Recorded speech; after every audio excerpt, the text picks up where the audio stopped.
Bueno, en primer lugar, muchísimas gracias, Miguel, por todo, también por el consejo, sobre todo por el consejo, por la introducción y por invitarme a participar en este magnífico curso que es todo un lujo tener en Bilbao y en este país. Por supuesto, no por mí, sino por el resto de los ponentes. Niretzat, eta hau euskeraz izango dut, plazerra da benetan etxean izatea. Gainera, kasu honetan, Bilboko Arte Ederretako Museoak, Deustuko Unibertsitateak, nire unibertsitateak, hain zuzen ere, eta nola ez Gondrabandean Fundazioak antolatutako kurso zoragarri honetan parte hartzea, ez da bakarrik pozgarria, ez da bakarrik etxera etortzeko aitzaki ederra, baizik ore handi bat baita ere, eta horregaitikan baita ere, eskerrik asko bihotzez. Y ahora me toca hablar de moda. Moda en museos, exposiciones de moda, que y que valga la redundancia, están de moda en el panorama cultural, museístico, internacional. Imagino que muchos sois plenamente conscientes de esta especie de florecimiento de las exposiciones de moda, de edad de oro de las exposiciones de moda que se está produciendo en estos últimos años.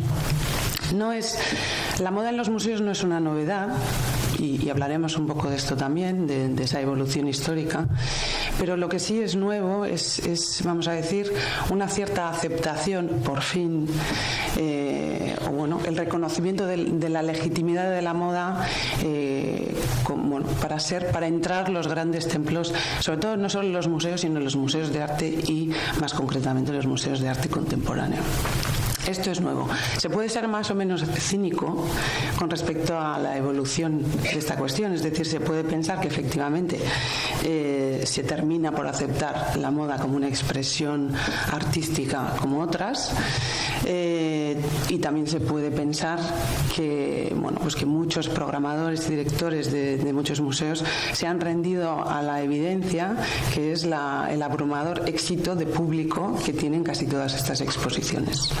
Un éxito creciente y que por ello han terminado por incorporar de manera más o menos natural la moda en sus programaciones. En todo caso, la moda ya ha llegado a los museos y está para quedarse, para fortuna de los que hacemos esto, ¿no? Para aquellos que nos apasiona la moda. No quiero hacer una arqueología de las exposiciones de moda, pero sí dar un cierto contexto de cómo ha sucedido esto, ¿no? De cómo la moda ha entrado en los museos y cómo se han empezado a organizar exposiciones de moda. La moda, tanto en el ámbito científico académico como en el ámbito museístico, es decir, los dos grandes ámbitos de conocimiento, ha entrado después de mucha batalla, de librar muchas guerras, y siempre enfrentándose a la resistencia, al rechazo, a la objeción, al prejuicio, y es una disciplina, vamos a decir, que ha pedido perdón desde el principio por existir. La moda, como decía antes, no es nueva en los museos, en el sentido que los grandes museos desde mediados del siglo XIX han coleccionado no moda, sino objetos o artefactos textiles. Es decir, se coleccionaban ejemplares textiles en virtud de la calidad del tejido, del virtuosismo mayor o menor de una determinada aplicación textil, de un encaje, de un brocado, etcétera, ¿no? Pero no como ejemplares representativos de una moda o de un estilo concreto, un estilo sartorial concreto.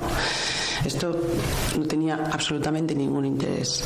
Sobre todo en estos cuerpos de conservadores de los grandes museos estatales, eminentemente, y aquí voy a meter una cuña feminista, eminentemente masculinos, tenemos que recordar que la moda ya, sobre todo a partir de principios del siglo XIX, acarrea ciertas, se le considera, sobre todo en estos ámbitos eminentemente masculinos, como la expresión de la frivolidad femenina, ¿no?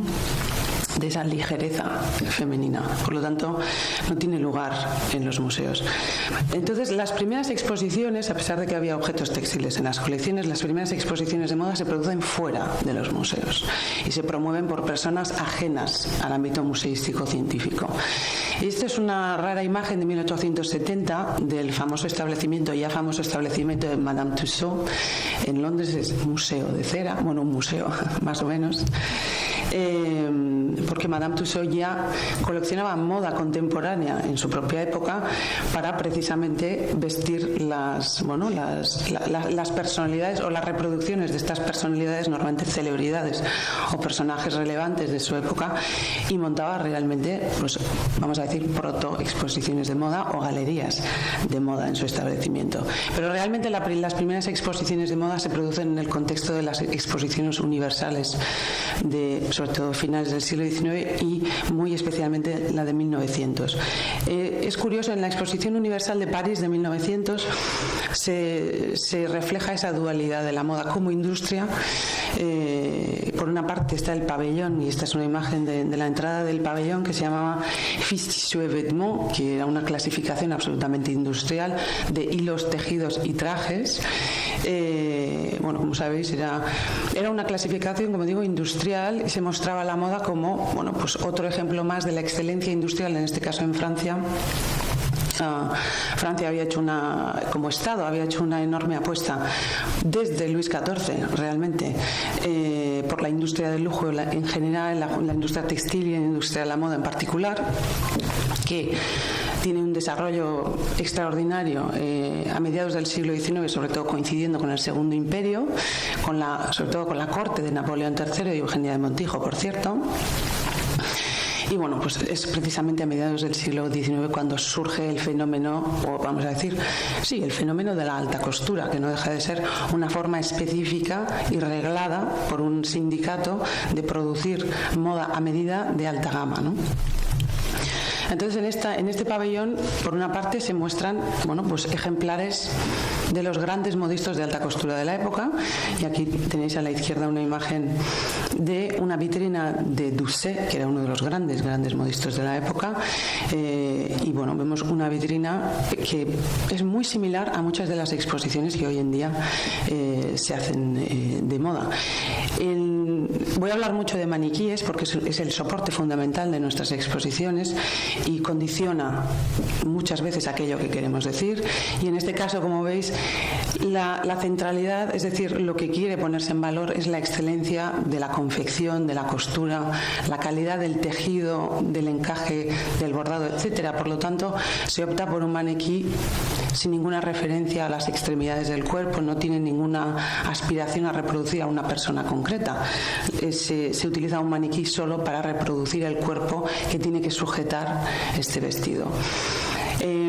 Bueno, simplemente a su lado hay una reproducción. Esto tuvo un catálogo que acompañó esta muestra, y esta es una de las ilustraciones de un modelo de Worth, a quien se considera, por cierto, el padre de la alta costura. Pero a su vez, y al mismo tiempo en la misma exposición, se organizó, se presentó el Palais du Costume, que era lo que puede decirse, o tenemos constancia de ser el primer, vamos a decir, museo de moda, o la primera exposición de moda que aspiraba a mostrar una historia de la moda desde, creo que, el siglo XVI hasta 1900.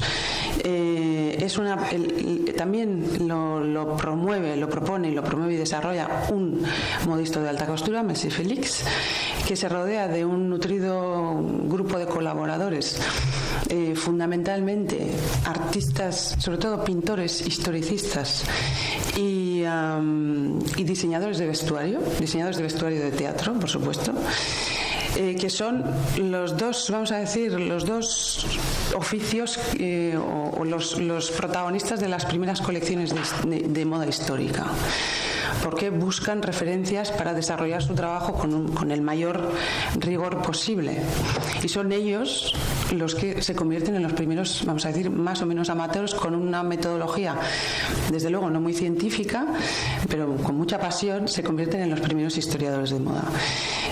Bueno, esta historia de la moda, esta exposición, consta de creo que 30 escenas que lo que intentan es reproducir fielmente, de la forma más realista posible, un momento histórico concreto y una escena histórica concreta, como puede ser, y solo he elegido dos, esta interior de una boutique, de una marchand de mode de finales del siglo XVIII, principios del siglo XIX, o esta escena más doméstica, que bueno, por los vestidos era 1830-1835 aproximadamente. Como veis, se aspira a reproducir fielmente un momento histórico en un periodo histórico concreto. Y por lo tanto la elección de los maniquíes, bueno, son maniquíes realizados en cera, con rostros, bueno, pues muy realistas, seguramente inspirados en rostros reales de retratos de la época, de pinturas de la época, y a los que, bueno, pues se dota de todo tipo de gestos y poses y gesticulaciones para dotar a todo de realismo, ¿no? Que es lo que se busca. Uno de estos colaboradores, y hablo de él, me extiendo un poco en esta cuestión porque está directamente relacionada con el Palais Galéen, era Maurice Leloir, un pintor, ilustrador parisino.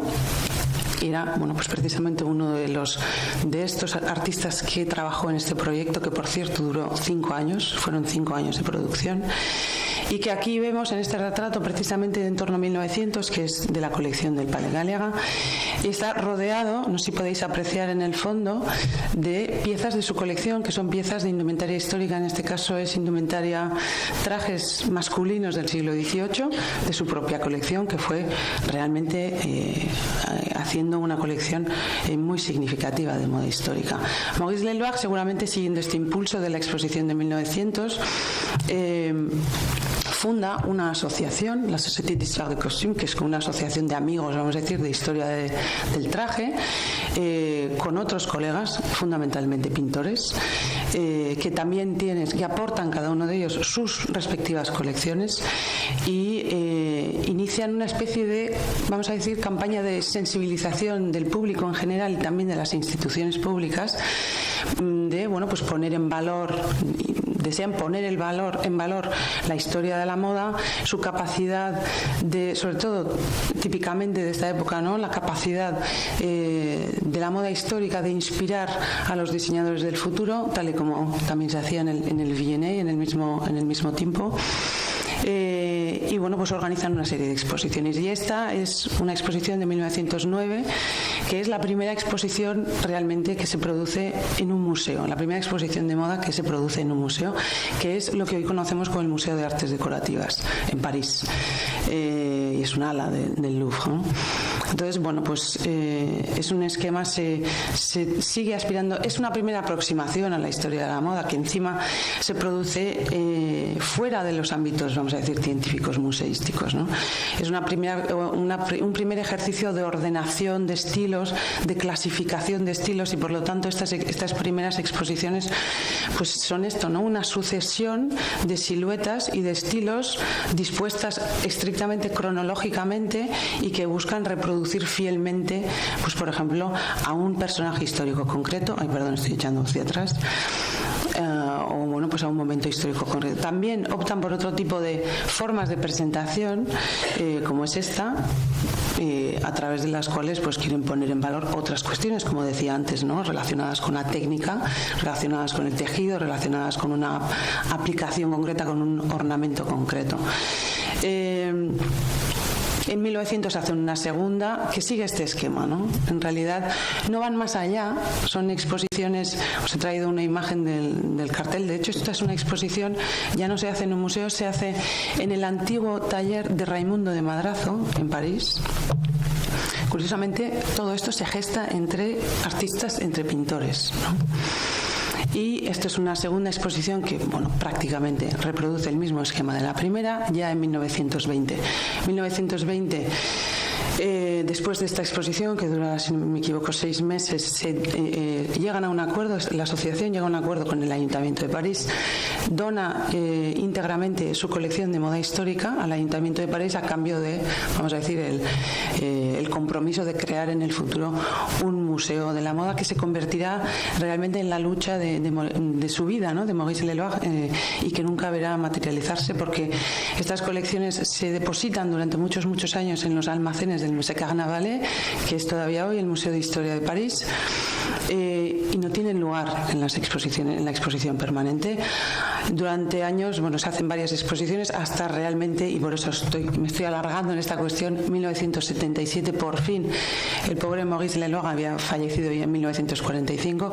En 1977 se transfiere la colección al Palais Galéra y se crea el museo, el Palais Galéra, Museo de la Moda de la ciudad de París, que es, bueno, pues donde actualmente trabajo en estos momentos. Durante muchos años, es decir, todas las primeras décadas de, bueno, hasta los años 70 prácticamente, no pasa nada en moda. Es decir, bueno, poco a poco van entrando mujeres que por una razón o por otra en los cuerpos de conservadores de estos grandes museos tienen una sensibilidad mayor con respecto a la moda. Se va avanzando también en el ámbito académico de manera, vamos a decir, muy tímida y pidiendo permiso, como decía antes, siempre. Y hasta los años 70 no pasa nada. Pero sí hay una excepción, y luego voy a hablar mucho de Balenciaga, porque tengo que hablar mucho de Balenciaga, pero no quería no hablar de Paco Rabanne, porque Paco Rabanne protagoniza una excepción en esta historia de moda en museos, y es una exposición que organiza el Museo de Arte Moderno de París en 1967 sobre arte cinético, que creo que se llama, si no me equivoco, Luz y Movimiento, y se incorpora como obra por derecho propio, vamos a decir, en esta exposición el trabajo de Paco Rabanne, que está en ese momento en su momento álgido, pero no como objeto montado en un maniquí inerte, sino como performance. Y os he traído un pequeño vídeo. La verdad es que el audio no merece la pena, porque es una cadena de comentarios machistas que no merecen ni comentar. No sé si el...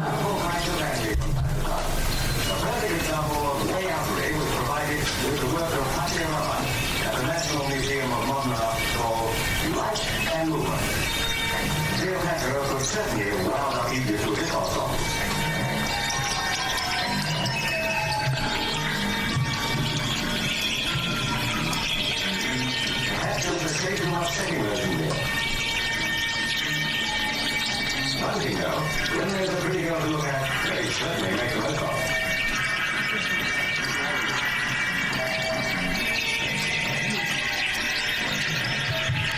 But all indications seem to point to tomorrow's girl being drawn up in man-made metal outfits. Iman? Bueno, esto es Paco Rabanne en estado puro. Pero como digo, esto es absolutamente una excepción. En los años 70 ocurren, bueno, casi al mismo tiempo, tanto en el V&A y en el Victorian Albert Museum en Londres, se organiza por primera vez una exposición de moda contemporánea. Y es de la mano de Cecil Beaton, que seguramente muchos conoceréis, un hombre polifacético, fotógrafo, celebrity, que formó parte de esto que se llamó los Bright Young Ones en Londres en los años 20 y 30, pero que también fue retratista de la Casa Real Británica y también figurinista, y muy conocido porque hizo el vestuario de, por ejemplo, My Fair Lady. Un hombre con un profundo conocimiento de la moda y con una gran red de contactos, organizó esta exposición que se llama Fashion and Anthology en el V&A, y bueno, pues vemos la diferencia, ¿no?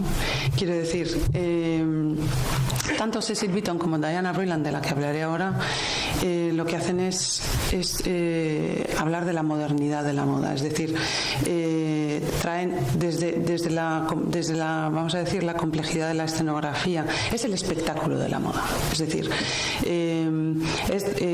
transmitir vamos a decir, y perdonad que no hable muy claro, justo casi al mismo tiempo, unos años después, hay un trabajo seminal de una académica, Elizabeth Wilson, que escribe un libro que se llama Adorned in Dreams, adornado o adornada en sueños, moda y modernidad. Y habla precisamente de esto, ¿no? de la profunda significación social y cultural de la moda y de la relación de moda y modernidad. Y habla, precisamente elige la palabra sueños, ¿no? Adornado o adornada en sueños, para hablar del sueño de la moda, ¿no? No solo del espectáculo, sino de lo que la moda supone para nosotros, ¿no? Aquello que nos permite construir, aquello que nos permite transmitir, aquello en lo que nos permite convertirnos. Y de esto es precisamente de lo que hablan las exposiciones de moda contemporánea que hacen tanto Cecil Beaton como Diana Vreeland después en el Metropolitan. Esto es 1971, vemos la escenografía, vemos el espectáculo, vemos la elección de los maniquíes, que son maniquíes contemporáneos, que sí hay gesticulación, que sí lo que intentan más que gesticular es trasladar la idea de movimiento que en la moda es tan fundamental, ¿no? Y que tanto nos hace falta en las exposiciones de moda. Es uno de nuestros grandes hándicaps, es decir, tener que mostrar moda, tener que mostrar diseños, vestidos que han sido diseñados, concebidos para ser vestidos, para mostrarse, para vivirlos y para mostrarse y para observarlos en movimiento. Tener que hacer esto sin el movimiento, pues es realmente un hándicap y de alguna manera, bueno, pues desvirtuarlos en cierta manera, ¿no? Pero bueno, tampoco tenemos muchas opciones. Entonces, este tipo de maniquíes intentaban precisamente eso, ¿no? Transmitir la idea de movimiento, ¿no? De dinamismo. Esta es Diana Vreeland, que bueno, era una mujer extraordinaria, una personalidad arrolladora, que durante muchos años trabajó en la edición de moda. Es decir, de hecho se le atribuye, vamos a decir, inventar el oficio de editora de moda. En este caso fue durante muchos años editora de moda de Harper's Bazaar, de la revista de la edición americana. Luego fue redactora jefe de Vogue Estados Unidos, y cuando se retiró, el Metropolitan, el Costume Institute del Metropolitan Museum of Art le contrató como asesora consultora, y realmente se encargó de desempolvar el Costume Institute y de dotarle de esa nueva energía, de esa contemporaneidad, de esa modernidad que carecían todas las exposiciones de moda que se hacían, que realmente no habían evolucionado desde estas exposiciones que os he enseñado de principios del siglo XX. Curiosa, bueno, Diana Vreeland fue una comisaria muy cuestionada, sobre todo por el ámbito más científico, porque el rigor histórico pues era algo absolutamente accesorio para ella, es decir, no le interesaba. El objeto histórico, el rigor histórico científico era algo que no le interesaba. Entonces, realmente lo que hizo fue trasladar su ojo de editora de moda a las exposiciones de moda en un museo. Y efectivamente se puede ser muy crítico con ella de muchas formas, pero realmente existe un antes y un después en las exposiciones de moda, un antes y un después de Diana Vreeland, porque lo que consigue es no solo hacer las exposiciones de moda más atractivas, sino trasladar el concepto de que la moda, o la moda histórica también, no es un fósil de moda, ¿no? Como más o menos podía casi percibirse en estas otras exposiciones históricas, sino que era la moda del momento. Es decir, todo eso que vivimos nosotros en moda de nuestro propio tiempo, esa frescura, ese movimiento, ese dinamismo, ese espectáculo, había sido exactamente igual para esas modas históricas en su propio tiempo, y por eso lo que hace es interpretarlas con un ojo contemporáneo. Y bueno, y por eso se toman muchas licencias, ¿no? La primera exposición que decidió hacer Diana Vreeland para el Met fue una exposición retrospectiva, como no, sobre Cristóbal Balenciaga. Cristóbal Balenciaga había fallecido en 1972, Diana Vreeland hace su primera exposición en el Met en 1973 y elige rendir un homenaje al maestro que ella conocía tan bien. Y tengo que decir que a pesar de todas sus en algunas ocasiones excesos de teatralidad y de drama, porque era muy dada al drama, es una de las mejores exposiciones sobre Cristóbal Balenciaga que se ha hecho hasta hoy. Y desde luego dio en la clave de lo que era el trabajo, ¿no? de la esencia de la obra de Balenciaga. Y de hecho, esta es una imagen dentro de esta exposición. Bueno, utilizó, con respecto a la museografía, respecto al diseño expositivo, por primera vez, pues bustos, vamos a decir, abstractos, dispuestos de esta manera casi, ¿no?, colgante o suspendida. Utilizó estas plataformas para vestidos individuales, iluminadas desde abajo. Esto era absolutamente inaudito. Luego, bueno, como veis aquí también se ve su gusto por el drama y como una forma de evocar vamos a decir, las influencias culturales históricas, y en este caso la influencia de la cultura española. En el trabajo de Balenciaga, pues plantaba ahí una bailarina de flamenco en el centro de la sala. Y luego aquí no se aprecia tan bien, pero bueno, aquí es otro ejercicio de teatralidad, que situando a este caballero con su armadura y su caballo en el centro de la exposición. Pero ella realmente da con todas las claves de Balenciaga. Por una parte incide vamos a decir, en el carácter, en la progresiva experimentación de la silueta de Balenciaga, en la abstracción de los últimos años del trabajo de Balenciaga, por supuesto las principales influencias históricas y culturales en el trabajo de Balenciaga, y sobre todo incide, y esto también es absolutamente novedoso, en la importancia de la técnica en Balenciaga, que en realidad es uno de los grandes maestros de la técnica, ¿no?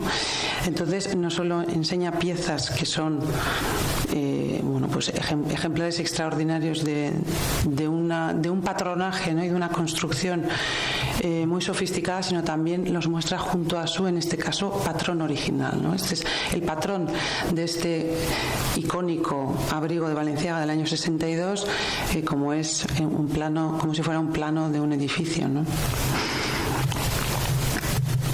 Y aquí, y no sé si se percibe bien, en otro gesto revolucionario, lo que hace es velar los rostros de los maniquíes.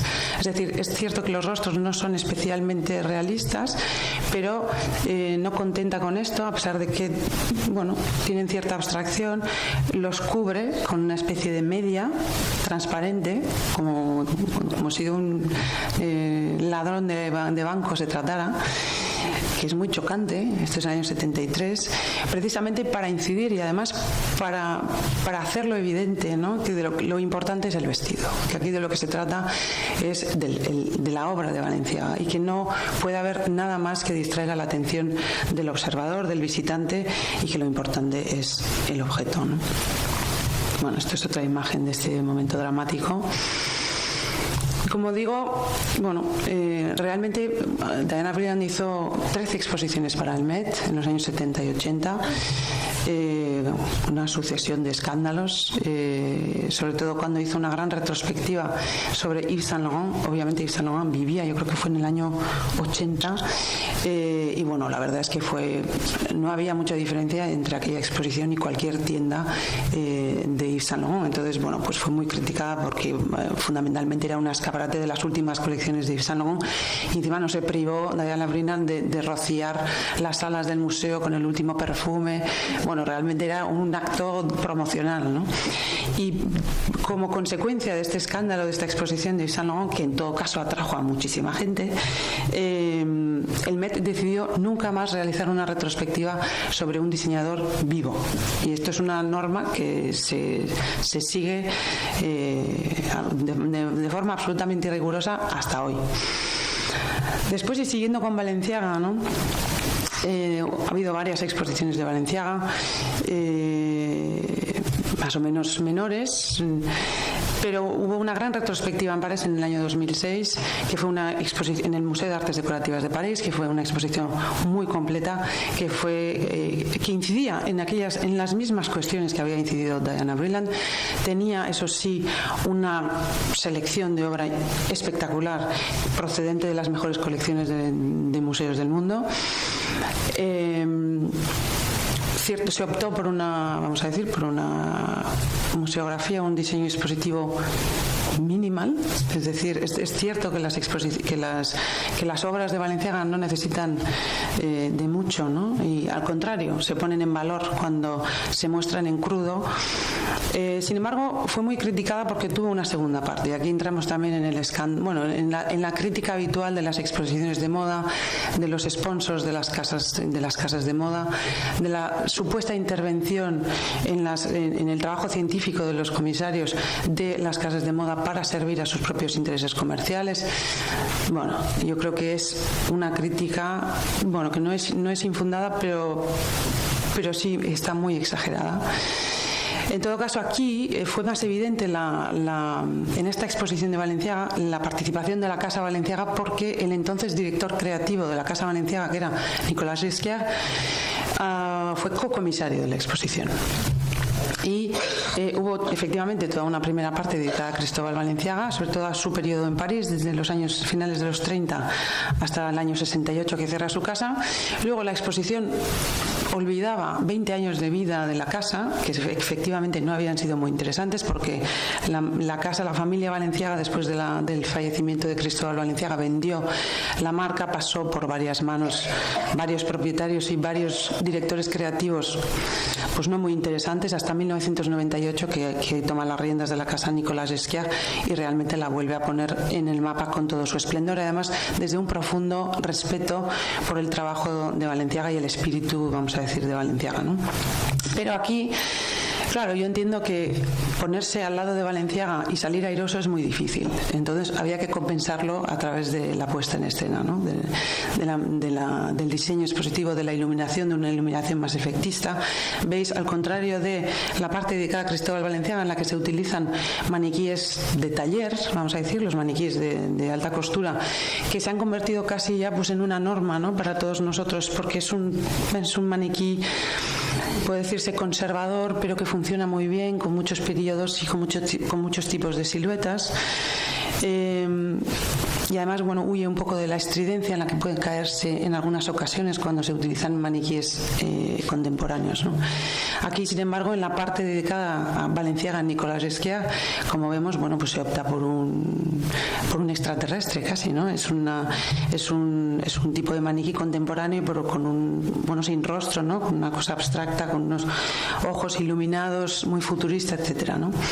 Y esto fue una pena, porque realmente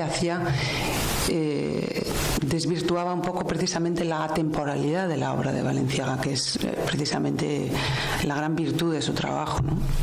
La modernidad y la temporalidad de Balenciaga, porque de hecho estas fotografías son mejores que realmente la experiencia de la exposición. Era bastante más triste la exposición, sobre todo la parte dedicada a Balenciaga. En todo caso, todo esto, tanto la exposición de Diana Vreeland como la gran retrospectiva del 2006, fueron indudablemente referencias a la hora de, y pues como ha hecho referencia Miguel, yo trabajé durante 7 años en la Fundación Balenciaga. Me tocó formar parte de un momento extraordinario, difícil y también fascinante, de creación de un nuevo museo dedicado exclusivamente a la vida y la obra de un gran creador como es Cristóbal Balenciaga. Y os he traído unas imágenes, imagino que muchos y muchos de vosotros ya conocéis el museo, lo habéis visitado. Vamos a decir, este edificio decimonónico, la villa de los marqueses de Casatorres, que tenía un significado tan grande en el trabajo, en la vida de Balenciaga, con este edificio moderno anexo, con esta gran fachada de cristal, etcétera, que aloja estas cajas colgantes que alojan a su vez el espacio expositivo. Y voy a hacer referencia sobre todo a la primera exposición, es decir, a la exposición inaugural, ¿no? del Museo Balenciaga. Fueron 6 salas alojadas en estas cajas colgantes. Una primera sala dedicada a los comienzos, que esto que llamamos comienzos es la primera mitad de la vida de Balenciaga, son los primeros 40 años de Balenciaga, en los que se desarrolló como gran modisto aquí, más concretamente en San Sebastián, en Donosti, desde el año 1917 y bueno, luego con consecutivas sucursales en Madrid y Barcelona en los años 30, etcétera, hasta que da el salto a París. En todo caso, por mucho que hubiéramos querido mostrar más de esta primera mitad de la vida de Balenciaga, no podemos, porque existen muy pocas piezas, muy pocas obras de Balenciaga de estos años. Entonces, bueno, pues estos son raras piezas, incluso antes de haberse establecido como modisto. Esto es un traje de 1913, un vestido extraordinario de 1935.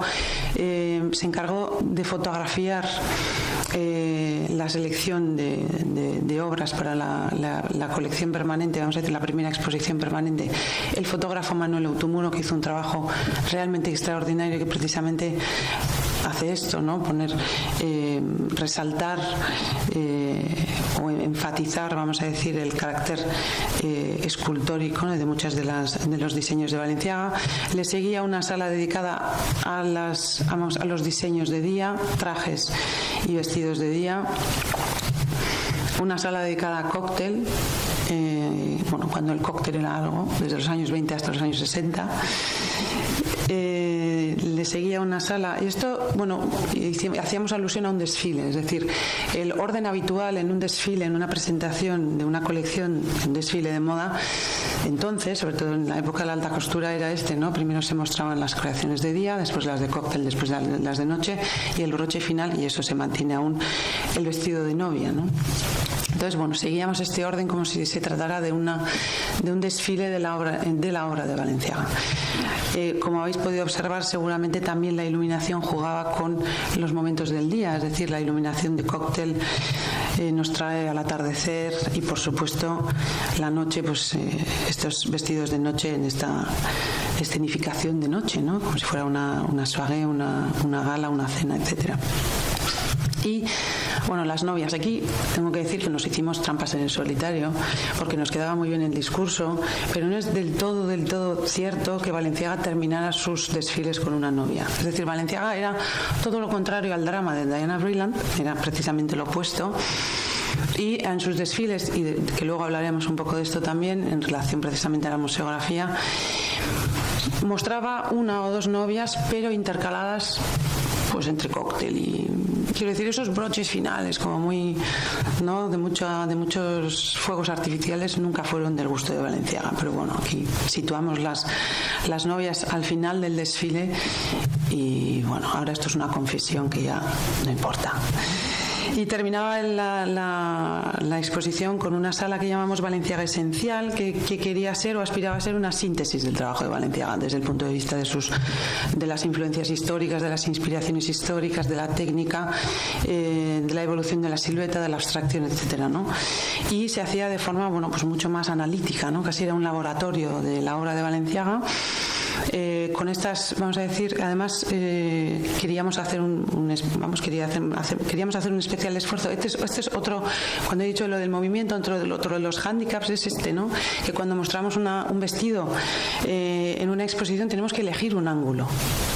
No podemos mostrarlo en su totalidad los 360 grados, ¿no? Entonces aquí sí que se ideó un sistema de rotación con todas las bendiciones del restaurador, para que las piezas no tambalearan, no sufrieran, etcétera, porque esto puede plantear problemas de conservación, para que el público pudiera observar la obra en su totalidad.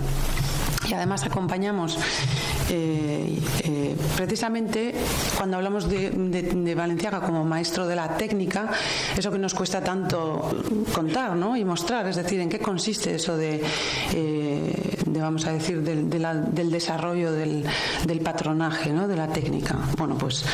Para ello ideamos estas infografías que mostraban todo el proceso de creación desde, vamos a decir, estas son fotografías originales del archivo de Balenciaga y diseños originales que hoy están en el archivo de Balenciaga, que no son de la mano de Balenciaga porque dibujaba muy mal, pero tenía un gran dibujante que se llama Fernando Martínez, que trabajó con él durante 30 años. Esto es el patrón, y os he traído este ejemplo porque es extraordinario, porque es un vestido hecho de una sola pieza de tejido, sin una sola costura. esto Balenciaga es un diseñador de culto para cualquier diseñador, ¿no? Y todos aquellos que saben algo, que no todos saben, que saben algo de costura, afirman es que después de Balenciaga ya no hay nada más, ¿no? En términos técnicos, ¿no? De construcción. Entonces es un vestido maravilloso de cóctel hecho de una sola pieza. La verdad es que dudábamos, no sabíamos cómo la gente iba a reaccionar a un dispositivo técnico, ¿no? De estas características, y la verdad es que la gente lo agradece enormemente.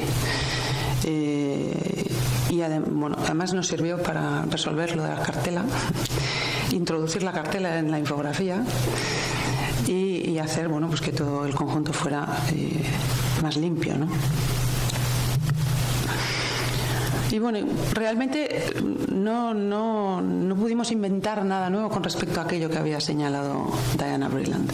Hablamos de la importancia de la historia y de las referencias históricas en Balenciaga, de las referencias culturales en Balenciaga, de la pureza de la línea en Balenciaga, de la abstracción de sus últimas creaciones, de la importancia de la técnica. Luego, en cuanto a contenido, no contamos nada extraordinariamente nuevo, ¿no?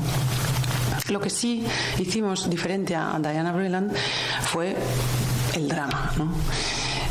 Consideramos que efectivamente el drama o esta teatralidad, ¿no? excesiva estaba muy reñida no solo con el trabajo de Balenciaga, sino con su personalidad.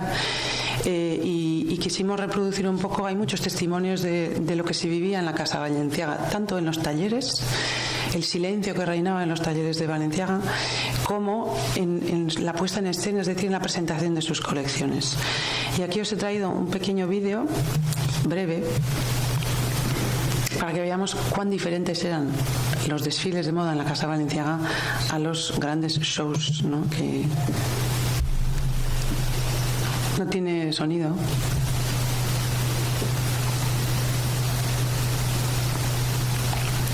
Las modelos de Balenciaga eran conocidas en París por ser las menos agraciadas, vamos a decirlo así, y tenían, vamos a decir, directrices muy, muy estrictas del propio Balenciaga de no sonreír, de no contonearse, de no mirar a los ojos a las clientas y, de pasar lo más desapercibidas que pudieran, ¿no? De ahí la media en el rostro de Diana Vreeland, ¿no?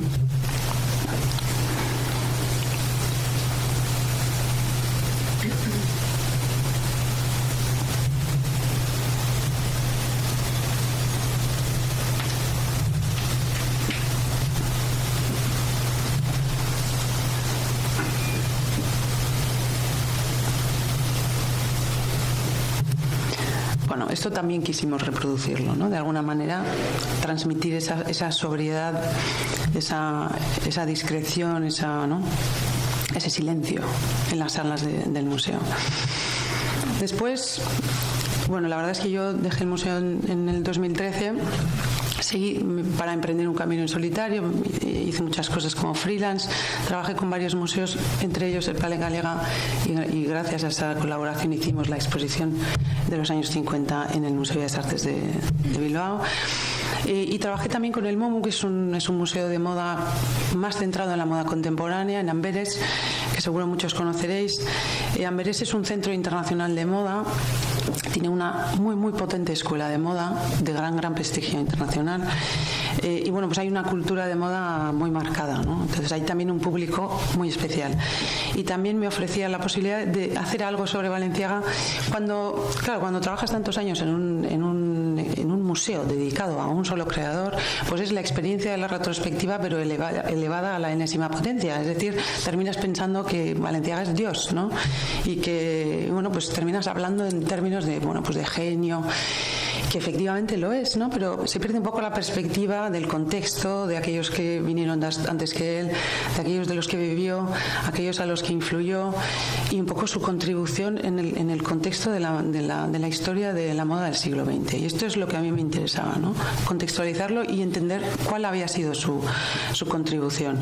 Me interesaba mucho la evolución de la silueta en Balenciaga, y esto voy a pasar rápidamente porque si no me voy a alargar, su experimentación con la silueta. Su capacidad de concebir una silueta absolutamente inédita en la historia de la moda, rompiendo, ¿no?, con los cánones de belleza establecidos pues, en los anteriores varios siglos, ¿no?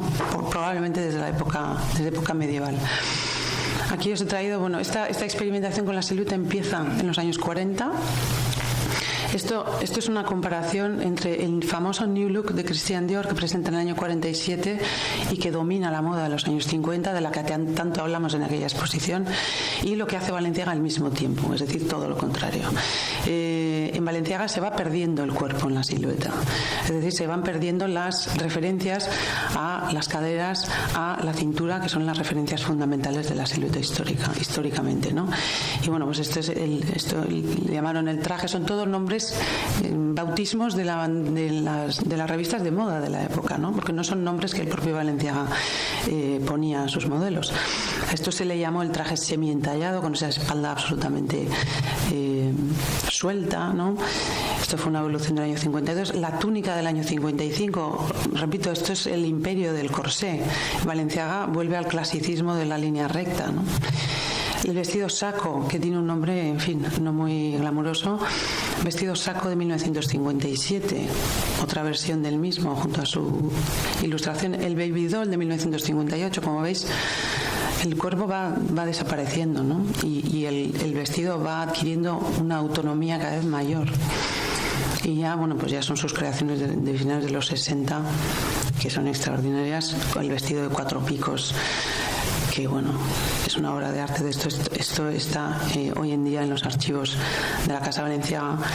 Y luego, bueno, pues esta experimentación con la silueta me interesaba mucho cómo había continuado, ¿no? En los grandes diseñadores iconoclastas, sobre todo de la escuela japonesa y de la escuela belga, a partir de los años 70, cómo es muy evidente la influencia de Balenciaga y la continuidad de esta experimentación con la silueta, pues en creadores como Yamamoto, como Rei Kawakubo para Comme des Garçons. Y esto fue un poco, vamos a decir, la tesis de la exposición Game Changers que comisarié en el MoMA, y que fue una experiencia maravillosa, pues también una oportunidad de hacer una exposición no retrospectiva, que es prácticamente casi lo único que hacemos estos días, es una pena.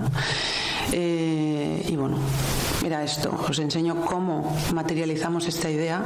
Empezábamos con una vitrina dedicada a los iconos Balenciaga, iconos en esa, vamos a decir, en ese proceso de experimentación.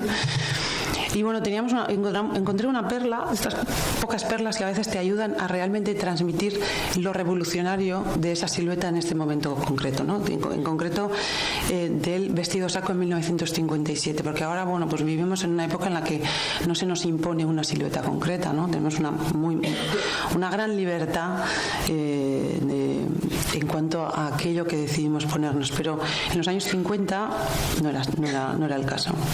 Esto es un vídeo del nodo. Pero a mí no me va. ¿Y el vestido saco que lleva esa señora? ¿Para qué se ha inventado? Es la última palabra. Que tampoco el audio no tiene. Aunque circula por París, no pasa inadvertida.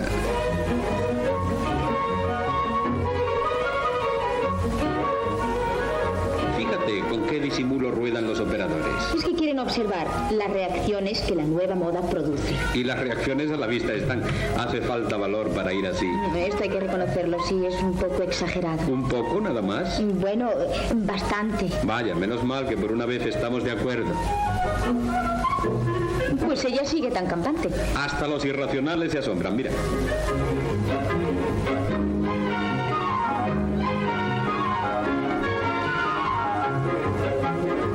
Lo que no puede negarse es que el vestido saco no pasa inadvertido. Ay, la mujer, a todo se atreve. En fin. No es que los comentarios del nodo sean una referencia Fioso. en la historia de la moda, pero las reacciones de la gente a esta mujer que pasea en un vestido de saco por las calles de París son reales. Luego el montaje, en fin, es cómico, ¿no? Pero las reacciones son reales. Fioso. Y esto es lo que supuso, ¿no? Lo que supuso en su propia época, pues esta experimentación de Balenciaga.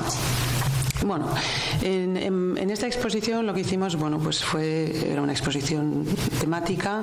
Identificamos una serie de, vamos a decir, siluetas en torno a las que se había experimentado.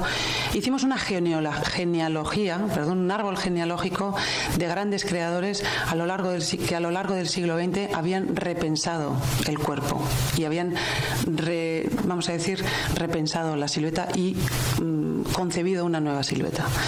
Y Balenciaga jugaba el papel, vamos a decir, conector entre las grandes, y digo grandes porque grandes mujeres innovadoras, porque todas lo eran, mujeres de principios de los años, o sea, de principios del siglo XX, mujeres como Madeleine Vionnet, como Louise Boulanger, como Augusta Bernard, que por cierto era de Biarritz, como Coco Chanel, por cierto, y Balenciaga como conector entre estas grandes innovadoras y los vanguardistas de los años 70, 80, 90, los japoneses, los belgas, etcétera, ¿no? Y intentábamos, vamos a decir, presentar siempre a Balenciaga en el centro como conector. Volvimos a utilizar el recurso de los 360 grados, de la rotación. Utilizamos maniquíes diferentes para las piezas, vamos a decir, hasta Balenciaga. Utilizamos el maniquí de taller, vamos a decir, de costura, el maniquí Stockman, que llamamos, y maniquís contemporáneos para vamos a decir, lo posterior. No porque estuviéramos interesados especialmente en marcar lo antiguo de lo nuevo, sino queríamos al revés, ¿no? Subrayar la modernidad de las piezas más antiguas, que soportaban mucho mejor que las contemporáneas mostrarse en estos maniquíes mucho más, vamos a decir, abstractos, ¿no? Entonces, al contrario de lo que había ocurrido en la exposición retrospectiva de Balenciaga en el 2006, lo que se pone en valor es esto, ¿no? La modernidad, la atemporalidad del trabajo de Balenciaga y de otras grandes mujeres que le habían precedido, ¿no? Bueno, aquí ya no me voy a extender. Hicimos, bueno, pues el oversize, siempre Balenciaga en el centro. Aquí tenemos toda una colección de Margiela. Tenemos la línea recta que, bueno, que inspira, vamos a decir, a los diseñadores de principios del siglo XX para hacer eso de liberar a la mujer del corsé, que Balenciaga recupera también en otro momento encorsetado de la historia de la moda en los años 50 y que luego domina la moda de los años 60. Hicimos lo mismo que Diana Vreeland en un homenaje. Elegimos una pieza de Balenciaga con una construcción extraordinaria y la expusimos junto a su patrón original que está en el archivo de la Casa Balenciaga.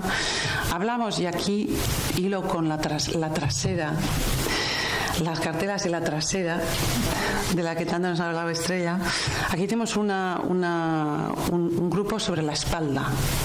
Y es que la espalda en moda, que ha sido tan importante para todos estos diseñadores experimentales, vamos a decir, que han utilizado la espalda como un espacio de experimentación fundamental, en moda contemporánea se está olvidando, porque en esta era digital en la que consumimos imágenes de frente, no sé si os habéis fijado, yo que tengo que ver muchos desfiles, claro, no puedo ir a todos los desfiles, los veo muchas veces en las páginas de Vogue, y todas las imágenes son de frente. Es imposible ver imágenes de las espaldas de los diseños de las colecciones de moda contemporánea. Entonces la espalda se está olvidando, y precisamente por esto, por la trasera de la moda, hemos decidido, aunque creo que no debería decirlo, pero lo voy a contar, acabamos de decidir programar una exposición precisamente sobre la historia de la espalda en la moda, que la vamos a hacer en París en julio del 2019. El museo estará cerrado por obras, pero la vamos a hacer en el Musée Bourdelle, del que hablaré más tarde, por cierto.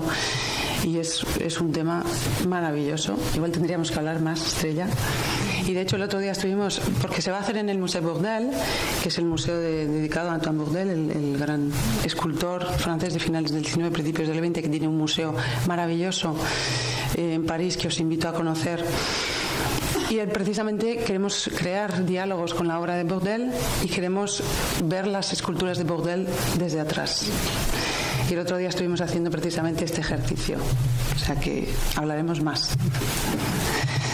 Y bueno, pues la abstracción en la creación. Acabamos la exposición con este magnífico Alexander McQueen de su última colección antes de fallecer, junto a lamentablemente una reproducción de un maravilloso vestido del año 63 de Balenciaga, absolutamente abstracto, como veis, que le llaman el vestido oruga, no os digo más. porque no conseguimos traer el vestido de Filadelfia y bueno, hicimos este final. Y luego, precisamente, hay tantas cosas de la moda que es muy difícil de transmitir en las exposiciones, como la experiencia del vestido, ¿no? Y cuando hablamos de nuevas siluetas, de siluetas alternativas, de vivir el vestido de otra forma, ¿no? Sin constreñirlo, envolviéndolo, son sensaciones que no se pueden trasladar, ¿no? A través de unos maniquíes. Entonces hicimos una colaboración con un fotógrafo belga, Daniel Sandwald, que tiene una gran relación ya con el MoMU, y un gran coreógrafo belga, Sidi Lardi Sherkawi, y bueno, pues produjeron, y aquí os enseño solo de hecho fue un holograma, aquí vais a ver un vídeo, ¿no? Pero fue un holograma que bueno, proyectamos en una sala semicircular y era una experiencia, la verdad, muy potente, que intentaba eso, ¿no? Trasladar la idea de la liberación del cuerpo, de la experiencia, esa nueva experiencia en una silueta envolvente, ¿no?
La verdad es que había gente que no, era una experiencia muy potente, y había gente que no la soportaba bien, porque el holograma te hacía, ¿no?, como sumergirte en este momento, y había gente que tenía que salir, cosa que, en fin, tampoco era lo deseable, pero realmente conmovía. Y bueno, pues ahora estoy en Valenciaga,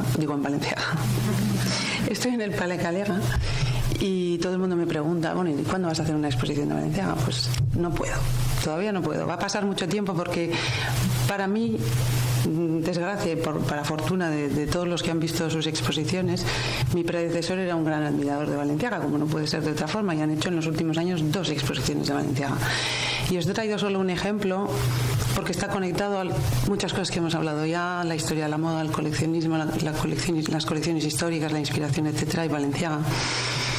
Y es que Valenciaga, en el año 70, fallece en el año 72, se retira, vamos a decir, en el 68, decide donar su colección de indumentaria histórica y tejidos históricos. Es decir, él había coleccionado como Maurice Lelbach en su época, ¿no?, coleccionado moda histórica buscando inspiración, y bueno, pues había hecho una colección significativa que decidió donar al Palais Calega precisamente en el año 70. Bueno, que todavía no existía el museo, pero sí la colección. Y bueno, os he traído simplemente 2 ejemplos de piezas de esta colección histórica de Valenciaga, donada a la colección del Calega.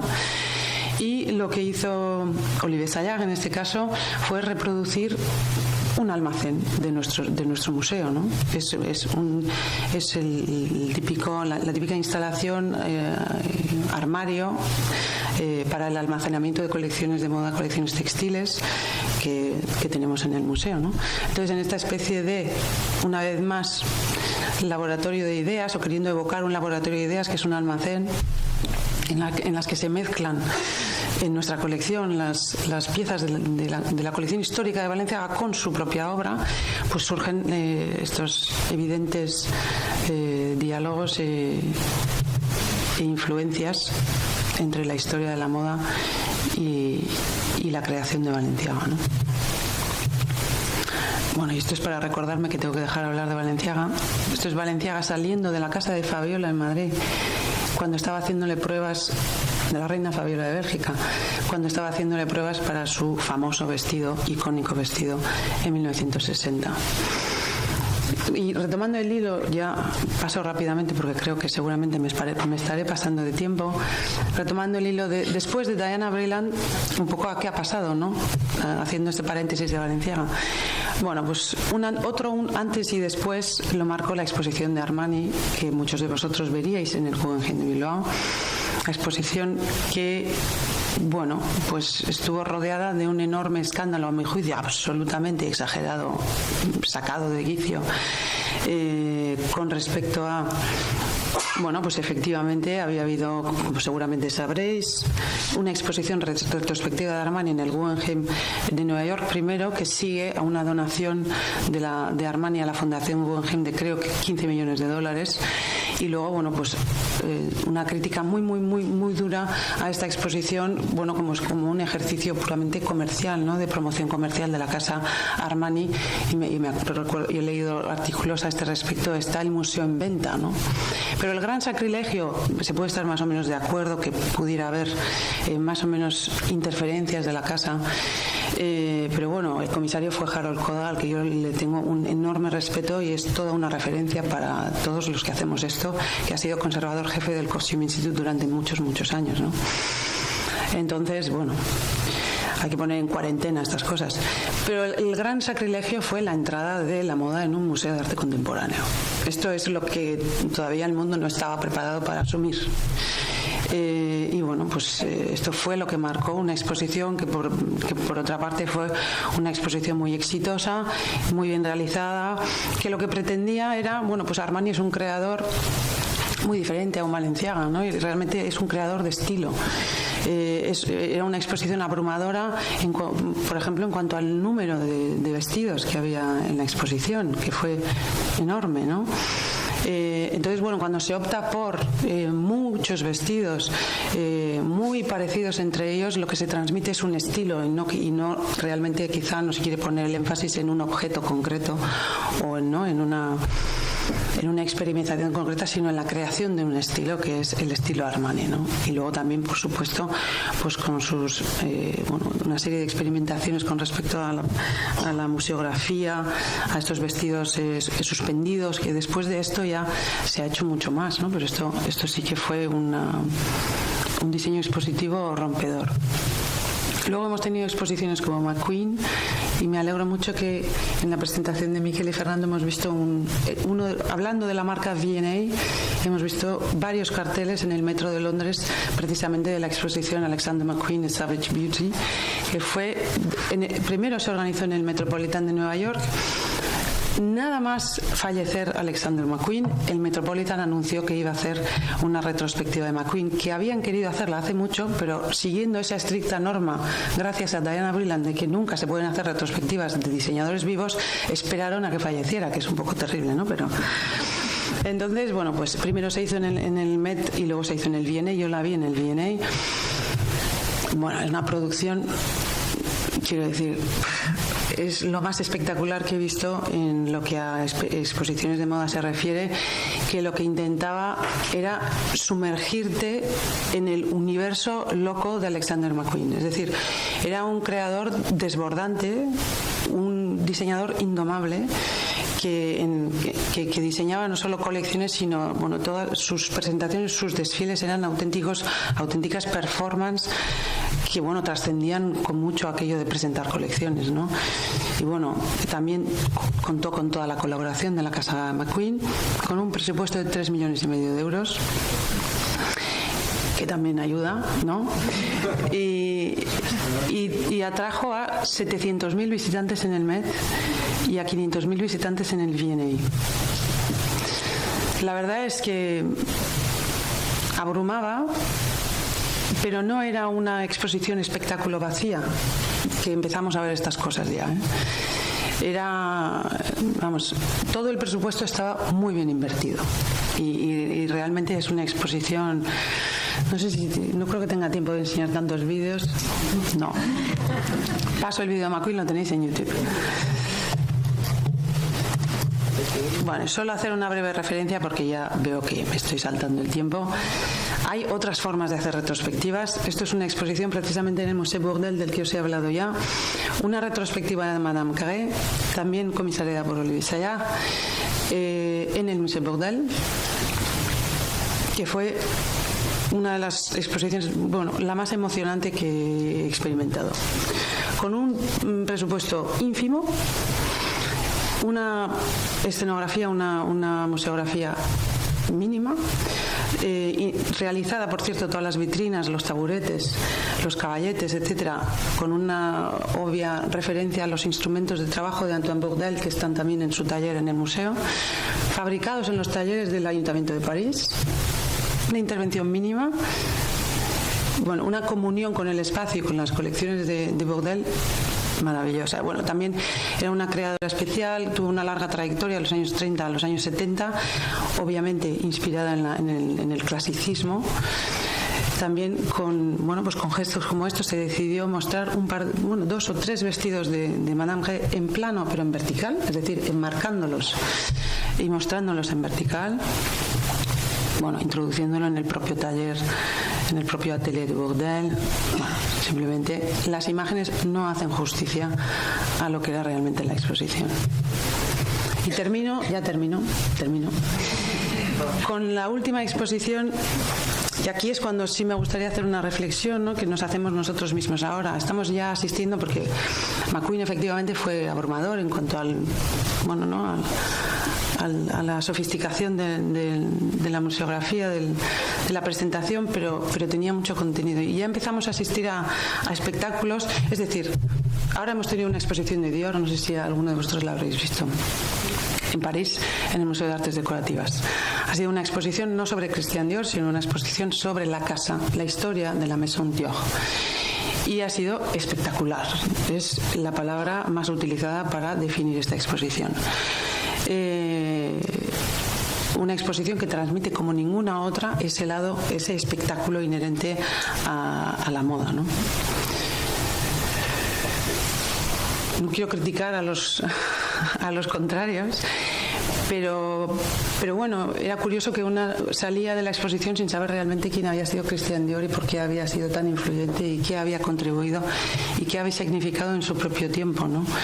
Bueno, y aprovecho solo para hacer una última reflexión, y es que hay algunas exposiciones que se están, vamos a decir, en esta explosión y éxito de las exposiciones de moda y este deseo de todos ahora de hacer exposiciones de moda, este entusiasmo, estamos empezando a competir con la industria de la moda en espectacularidad. Es decir, estamos, no me incluyo, pero sí que la profesión está empezando a hacer exposiciones que parecen más escaparates, sin querer ser pedante, pero parecen más escaparates o grandes presentaciones en grandes almacenes en Navidad que realmente ejercicios de interpretación, vamos a decir, científica, ¿no?, de la moda. Creo que los museos tienen todavía mucho que hacer con respecto a la museografía en las exposiciones de moda, pero tienen que lograr desarrollar un idioma, un lenguaje propio, que no es el de las grandes marcas de moda, que no es el del espectáculo del desfile o el de en la puesta en escena de un gran almacén. Y ahí es donde creo que, bueno, tenemos que estar alerta y no confundirnos, ¿no? Pero bueno, esto es una reflexión muy personal. No sé si estáis de acuerdo. Todo el mundo, y esta es la prueba, ha amado la exposición de Christian Dior, que ha batido un nuevo récord y ha traído a 710.000 visitantes en 4 meses. Y ya está, se acabó.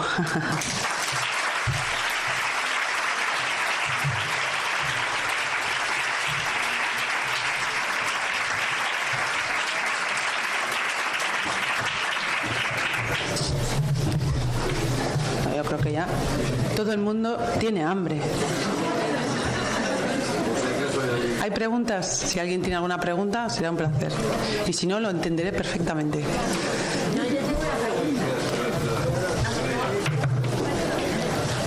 Primero muchísimas gracias porque me ha parecido absolutamente fascinante, sobre todo dentro de este contexto. O sea, yo soy consumidora de expos de moda, digo consumidora porque no me dedico a ello, porque me gustan, y mientras tú hablabas me estaba acordando de una expo que fue en el Met Prada Schiaparelli, que aquello no era tanto la exposición Prada Schiaparelli, que bueno, había cosas mejores y peores, sino aquel vídeo en el que Miuccia estaba con una Schiaparelli que era una actriz, que aquello yo decía, ¿y esto para qué será? Me preguntaba yo como visitante. Sí, yo también. O sea, quiero decir, y creo que muchos visitantes nos lo preguntábamos. Pero yo creo que tú has planteado una cuestión que tiene que ver probablemente con cómo exponer la moda en un museo, que no solamente tiene que ver con cómo exponer la moda en un museo más o menos convencional, sino cómo exponer muchas de esas cosas que los museos convencionales todavía no han aprendido a exponer, que es, por ejemplo, el vídeo. O sea, los museos convencionales es que yo aún no he encontrado una exposición de vídeo que de verdad esté bien hecha. Y entonces, a eso yo creo, por eso creo que es básico, eso es una cosa target, porque los museos o hacen esto, o hacen Miuccia Prada hablando con las falsas Schiaparelli, y además, como soy muy crédula, decía, pero han coincidido en el tiempo. Y entonces yo creo que, claro, cuando nos encontramos con la moda, todavía es más tremendo, porque hay dinero implicado, etcétera, etcétera, pero yo creo que es como que hay que quebrarse la cabeza para saber cómo presentar lo que no sea un cuadro en la pared, ¿no? O sea, por eso me ha parecido muy interesante, porque en el fondo es dar la vuelta a lo que hay que dar la vuelta. Y claro, dentro de ese contexto, yo creo que la moda se lleva como la peor parte, porque ahora se ha creado una industria cultural que consumo de moda y cuadros y moda, o sea, ¿y para qué? Pues para atraer 750.000 visitantes. Pero yo creo que el asunto de la cuestión y el meollo de la cuestión es todo lo que los museos no saben aún cómo exponer. O sea, todo lo que han entrado a ellos y no han sido capaces de absorberlo. O sea, que me parece, a mí me ha interesado muchísimo como historiadora del arte, no solamente como consumidora muy banal de moda, que me gusta ver las exposiciones sin más, ¿no? Pero creo que es el target y que de todas las discusiones que se organizan respecto a cuál es ese modo de mirar de los museos museográficamente hablando. Estoy absolutamente de acuerdo. Es esto, es decir, es una disciplina en ebullición y bueno, con muchas tentaciones en el camino, que tiene que desarrollar un lenguaje propio y que tiene que encontrar la forma de contar cosas que son muy difíciles de contar sobre la moda, que es un fenómeno muy complejo. Porque es más o menos fácil establecer relaciones, ¿no?, entre pues un vestido y una referencia histórica, artística concreta. No es fácil, pero bueno, son cosas que no son más factibles. Pero cuando entramos ya en esa dimensión más abstracta de la moda, cuando hablamos del espectáculo, cuando hablamos de, por ejemplo, la construcción de identidad a través de moda. Por ejemplo, el otro día estuve, si podéis ir, es maravillosa la exposición que acaban de inaugurar en el V&A sobre Frida Kahlo, pero que es no tanto sobre su obra, que también, porque hay ejemplares, vamos a decir, hay pinturas de Frida Kahlo, pero el guardarropa de Frida Kahlo tiene un papel fundamental en esta exposición como herramienta fundamental que utilizó para construirse a sí misma, ¿no?, y para decidir qué quería proyectar también desde el punto de vista ideológico, ¿no? Entonces, son todas estas cuestiones que también tenemos que tener en cuenta, que también el estudio de la moda, como en el ámbito científico, es nuevo. O sea, es una disciplina nueva. Entonces, también en la medida que avanza, pues somos más conscientes de que tenemos que enseñar también otras cosas en las exposiciones de moda. Y, pues nos falta tiempo todavía, porque todo va muy rápido, ¿no? La expectación con respecto a la moda es enorme. Todo el mundo quiere exposiciones de moda, pero todavía nos falta tiempo para experimentar. Y al final, pues igual terminamos haciendo cosas que, en mi opinión, pues tampoco son las más interesantes. Sí, son espectaculares, sí, a la gente le encantan, pero tampoco estamos solo para entretener. Sí, estamos para entretener, pero no es lo primordial, ¿no? Entonces, es ese equilibrio y en esas estamos. Sabemos, por ejemplo, que la tecnología nos ofrece muchas posibilidades y todavía no hemos ni empezado. Y lamentablemente, cuando en alguna ocasión se ha introducido la tecnología en alguna exposición, y no quiero, porque si no va a parecer que estoy criticando a todos mis colegas, pues al final la tecnología ha terminado abrumando, es decir, siendo la protagonista de la exposición, y tampoco es eso, ¿no? Entonces, bueno, tenemos que aprender a saber cómo desarrollar y cómo utilizar todas estas herramientas que tenemos para contar estas cosas. De acuerdo contigo. Miren.